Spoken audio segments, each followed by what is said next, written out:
Mbote mingi bandeko ya émission tokomi wapi tozolobela bosolo politique na kati ya mboka na biso RDC pe mbote mingi na balandi nyonso ya Mariche ya Pro TV pe bandeko nyonso bazolanda biso na émission tokomi wapi. Oui, c'est moi votre servant Hassan Mboma.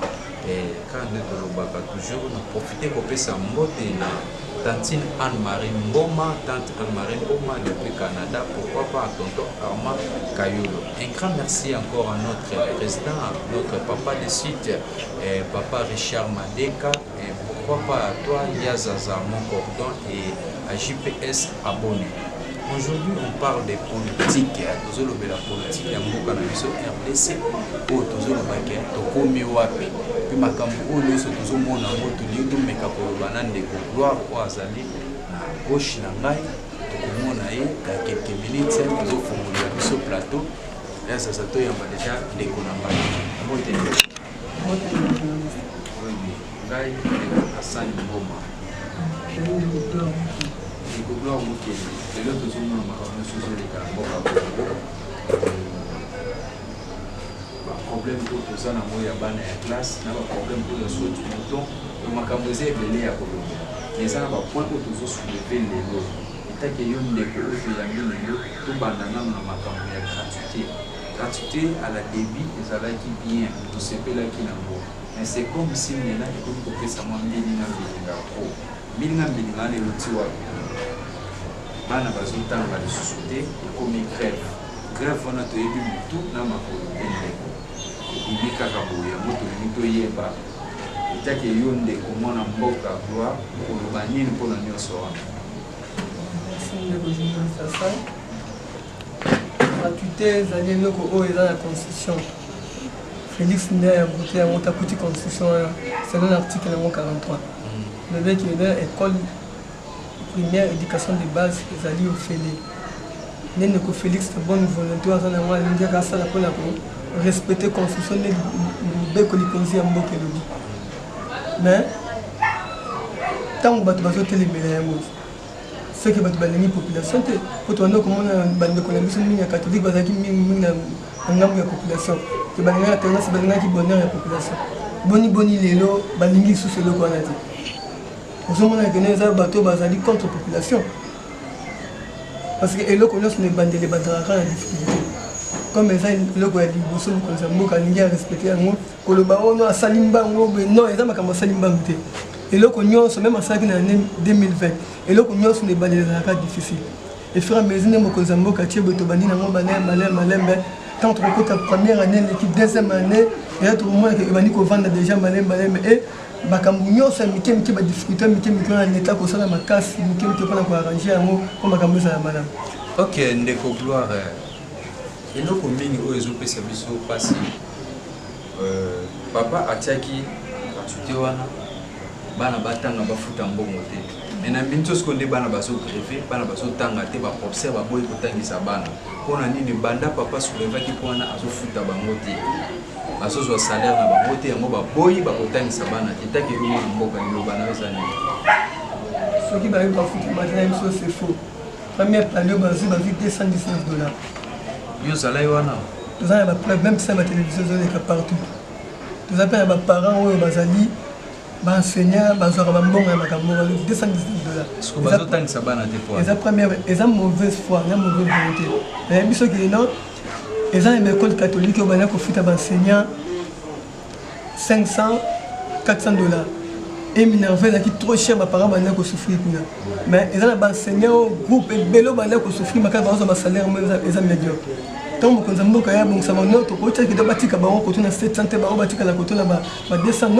il faut bien se poser là, niveau ils ont une école conventionnée l'État. L'État a un droit au bout de l'agrément. Pour les écoles, l'État a le droit au bout de l'agrément. Et à s'imposer. Pour l'État, nous devons gérer l'école. À chaque fois, il y a des offres d'enseignants, mais ça va autant que ça récolte l'école. Mais c'est comme si les banques peuvent autant le sous bien pour au monde dans la salle, même sous ban à 300. Nous avons un ban sous vendre à Tina C. Nous avons posé la gratuité. Donc, nous avons observé donc et comme il est là-bas, parce que nous avons une école, nous avons 300 élèves, nous avons autant de commandés. on a une saga de Bassan. Comme c'est la première fois, quand vous commencez quelque chose, dans le commencement c'est toujours difficile. Mais l'État pour ça bien fort, on a eu pour me construire une école pour mais comme c'est la première année, ton ami n'a pas parlé pour beaucoup de personnes qui comme ma parents bazan pour ça pas yo to banina nous boenan et faire mais tout que né ndé mo konzambo ka bika bakotonga ba école mususu et na ba difficulté mike ozo ba wana bani mo konzambo ka ba mdini ba ko bongsa ba ko ranger mo po makambo za malam. OK, to me ka kolanda image auto monaki bana ya école na biso na lemba ACT yo dernièrement ba grefaki ba kutana ki même na beaucoup mes o ya kalam ya lemba akutana ki parce que liboso ya école na bango et ça n'est libulu ya monene l'état a s'occupé en côté ndeko gloire to meka ko soulever sur point o ya problème ya basoda na éviter tozoko mawapi basoda balobaki ba na kozwa $200 si je me trompe pas mais na éviter yo za na ba preuve ko yo mona ba futaki est-ce que basoda pe ba futi bango déjà bon basoda mo konzambo ka senga une liste globale pour les militaires bien sortis et pour la police bien sortis. Mais avec les monstres les autres salama bazo donc ça m'a comme malem. Ceux qui besoin sont dans un secteur où un mode désordre makasi et bien la police là mais jusqu'à présent ba sengi effectif global les autres balaté. Mon konzambo ka bana éviter sur ces salama mon konzambo ka senga qui à partir de la liste globale ba ko sala de ba ko yeba ndenge ba ko sa pour profiter ba ba salaire na bango wana. Ezande nywana. OK, merci Ndeko Gloire. Ndeko Gloire maloba oyo ezolobama te mboka oyo ezotambola kaka na ndeko Joseph Kabila donc ndeko Tshisekedi aza échantillon nayebi te teke yo mwana mboka réaction oyo eza nini. Monsieur journaliste mais bien mpe bato balobaka makambo il faut kotunaka bango qui a la signature il faut kotunaka bango biloko apota ozokokana ndeko Kabila nano dirige mboka po nani bazoyamba ya libanda. Bon, parce que bandeko na biso Kimbanguiste balobi que Joseph Kabila a 4e président. Ba confirmer que oui, a 4e président. Mais selon nous, on sait que Joseph Kabila a 3e président, non? Mais bango balobi que a 4e président donc bon bazo compter ndeko Fatite bazo compter jusqu'à présent ndeko Joseph Tshisekedi. Bon, ndeko Joseph Kabila plutôt. Omoni tant politique ezali na mboka, mutu na mutu anya ko ka intérêt na ndenge la. Ouais, quand il m'a le babé, pas mon aïe n'aime tout malin, quand il m'a le bassin, n'a n'aimé la évalué. Mais oh, bis baby de non, Ndeko Félix, c'est lui le président de la République. C'est lui qui non, c'est lui qui révolte, c'est lui qui a la signature. Il y a un gazou yamba partout, le quoi la mokonzi mboka, na makambo sengeli na mboka, c'est lui qui engage mboka mobi mes alliés. OK, Ndeko Gloire. Mais qui cause on a sous dans les cameroun tous au benga saute mouton ils ont dérangé Batuming parce que les logs tout le monde a embouteillage comme ma casse net là qui ngasal moi ko kenda mo ezate ko soko bi ko kende héros donc comme on a ndako na ngasal les 0h23h na éviter saute mouton oui c'est bien mais écrire sous embouteillage ma casse selon toi moi na mboka à vous la parole nazo kama bakongolais ne bazo pourquoi ça les saute mouton. Dans la place où c'est l'endroit où il y a beaucoup d'embouteillages. Il va dire la place il y a ma crevette, embouteillage de Ramakasouana. Au Poussani où est la place il y a Bissou Anini. Place il y a Bissou Anini, il y a Bitabé.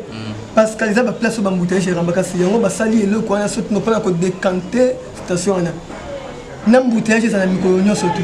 Na on la moitié moké musala ici là makambo ça va décanter embouteillage et on est l'équipement là et bah bi musala zo évoluer te banda qui on bazo baluka place c'est comme si il y a rien sur les abonnés la pompage est fini yo monengo oui musala pompage ça aussi déjà et donc exact non musala les autres exact musala les autres ça la mais ko ça la spontanément te basala non matériaux monsieur exact non ceux qui basent ici côté ils même les ingénieurs aussi basent ici côté il faut pas le côté mais pour ça la côté aussi pas le côté mais pour ça la côté la compagnie de ça et si ce qu'on a marqué avec au côté ici ba bulletin de 1000 collèges qui dit bâtir nous on installe la c'est et les calicoles nous sommes les ça déjà pourquoi on souffrir mon qui malama comme makambo za la bien que non on souffrir donc malako souffrir et tu as libéré et ça prend la temps qui aussi la qualité.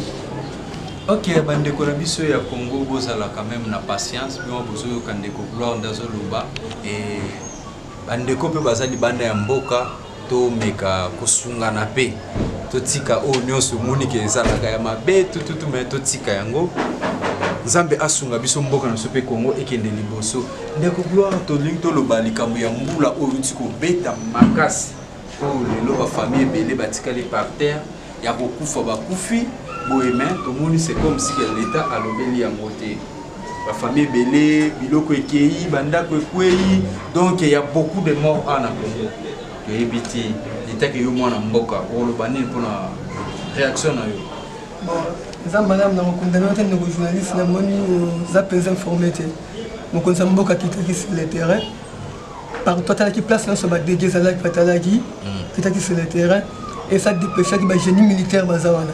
Oui, pardon. Pour la forme informée, c'est trop dire. Architecte na terrain, oui. Il y a qui na tendance dans le campus. Il faut qu'on a qui me contampe architecte. Tina 15 architectes. Comme moi, nous allons pour notre famille oyo. Ba kufeli neti parce que na otu comprendre sous papa moko moi ça kufatira na mwana na 19 ans. Atoli na mai. Ozu bande comme sous bandako ekwei. Biloko nyonso ndako ekei. Hein, sur le net, il y a des bonhommes qui ont crevette, kuna suka, bandeko wana. Chaque fois que vous avez bêti, on va kimaka parce que ndako et ça là on va dégâts. Mais loba na TV plusieurs fois solution zo marati. Dans l'époque il y a des économies Joseph Kabila, til le to comme na époque fati. Solution zo makarati. Ya monde tout le bêta que yo mwana mboka mikako lobana. Est-ce qu'il faut que y ait des construction de anarchie? Les gens place sur l'état qui ça batonga ou ta belge tika bon mais bandeko bazali tellement régime ezala ki mabe bateka ba place on a batonga bitonga tonga bakanga même ba place ba caniveau le kaki pour ma etambola ya motango yo kangi place caniveau ezala ki ma ezo tambola te ma ko déborder au côté la bandeko parce que ba construction anarchie ba peki ça ba construction anarchie za ba place musu ma yo ko tonga te ma bele wana ezako ba ko tonga place on a te yo so kana to rotina mutu ya l'état mais batu bango moko musu mutu makasi bani ko yoka te za ba place musu ko tonga te et là bande ko na biso régime na lobi uté ko le ka obali ba teki ba place musu ba ko teka te même na gombe zo tonda mai ezaka ba place ope ça te tant même na télévision gombe moye te mai zo tonda et les constructions anarchie place ba peki ça ko tonga bango batonga ba place na ba teka et tant mai eza sur na place ya ko le ka te ce qu'on est ali faute na eza faute ya gouvernement ou faute ya population et ali faute ya gouvernement pe na part ya population de mozaka te mais mingi mo za faute population mabe na mo part na moi mabeza par ya ngo mabeza ni d'être dans zo ba construction sur anarchie na ba place sur l'état le que mabelo eza madame tifuato ko tonga te mais que ce soit difficulté de cause en termes que mboka na passe makasi papa yo pozola la bien ozola la bien ozana ndako za l'aise mais obité bandeko mususu lelo ko bazola la libanda na mitso bazangi place akolala est-ce que bango na ebi nazo compatir na bango na bango se pele po biso to souffrir to na passe magana no zo bala ba les boto et besoin sur la qui caractère l'opele bango to na ma yo zo bakena ba construction anarchie o e sala makina bandeko ko bango ndeko place ba bi otekate yo peta mo sombi be que place na ko somba te mais yo sombi otonginda kuna yo kangi mai kaka mai wana est débordé ko buka royo mo so nde to beta lisolo ya kili bopeto to ko beta lisolo bali babi que non kili bopeto bo konzamboka dans ça qui na gouverner ba sala musala babi ko boka biloko na terrasse te babi misa kinyoso yo zongi si obakisa obaki biloko na wala ko zoma ko ba sur l'état ta la rama kambo non omi bomi moko par exemple là on se population zomi boma moko l'état ça rien à voir na makambo et dans kili bopeto na zo bisa yo tuni si fou partout balongo les fou le ko boka sur na caniveau te yo zongi si tant qu'à niveau que tout le monde côté là que bien que l'état est là likambo on dit que ça on va compter pour la ndeko gloire merci na maloba wayo et ndeko gloire to kuna biso na moi lomba na suka na ko loba lelo au conseil na ezani na gouvernement o ya ndeko Fati conseil na dit que non asa pour l'intérêt de la population asa le ko ndenge ndeko kabila sala kité le gouvernement ba mo ele ki ba mo na ka intérêt ba mo ko tia ba poche na ba mo vimba il y a un avantage là-bas, il y a un avantage à battre société. Vraiment pour la population, pour la population, c'est les lots au de Covid à ma cantina. Pour na yo zo mona kende ko fatigué, autant au film ça va pocher au film ça terre. C'est juste que là on est bien. Ah ok, est bien. Juste que là on est bien. Dans un an on m'a bien maroté. ceux qui aiment bien être au démission, mais jusqu'à tout le au moins on reproche les actes. Jusqu'à là, je vais te dire. Ok, merci beaucoup. Ndeko Gloire, vous en appartenez.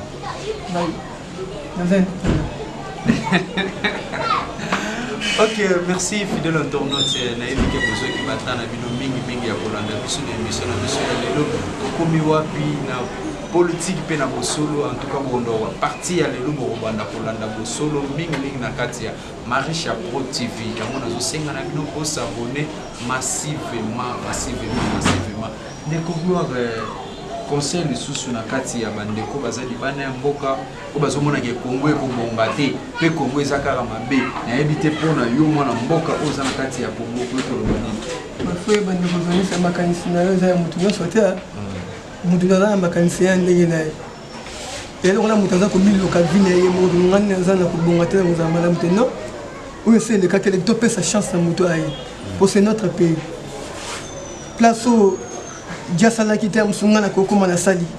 Place au songo la salaki te nga kokoma na sali. Place on pakala salaki te ngo. Place au gira sa salaki te musuyani ka koya pa sali. Mais il faut que tika temps à temps to pesa muto a chance. Il un jour ko simba, on y peut ko simbo ki ne boso. Poto mo damo konsambo kaza makanisa malamu, makambo ki ne malamu. Ok, merci beaucoup. Les Cambouis Alliance y ndeko Joseph Nandeko Fati. Ko ko lobani. Bon, donc peut perdre na IDPS. Le long monument mbutu mbutu comme kokota, c'est comme si net bazo comme soubiente. État que yo la majorité. Bon, coalition est un problème que biso na mboka biso tout ça la coalition. Tout ça la mais ça la bande ko la biso à côté à FCC na bazo comprendre la coalition. Bazo comprendre net nini. Bazo comprendre que non. Mais c'est Kabila za sous le pouvoir. Basali coalition bango baza majorité parlementaire, bazo qui na parlement. Et majorité présidentielle ils ont beaucoup de bateaux il faut que tout ça monte à Zamokonzi. De côté la bande de comprendre que confusion moi mine côté là. Mais tu dis qu'il faire à mesure ils appellent là-bas aussi va comprendre les bazali. Mais faire à mesure va comprendre là-bas est-ce que bateau bazali moi bilinga bilinga na gâté mais comme on a coalition ba ko banene ba ko bongisa comme comme ça ba pour l'intérêt nation. OK parce que bande ko ya FCC bon bazolo ba mine te ba big ils ont maboko na bango.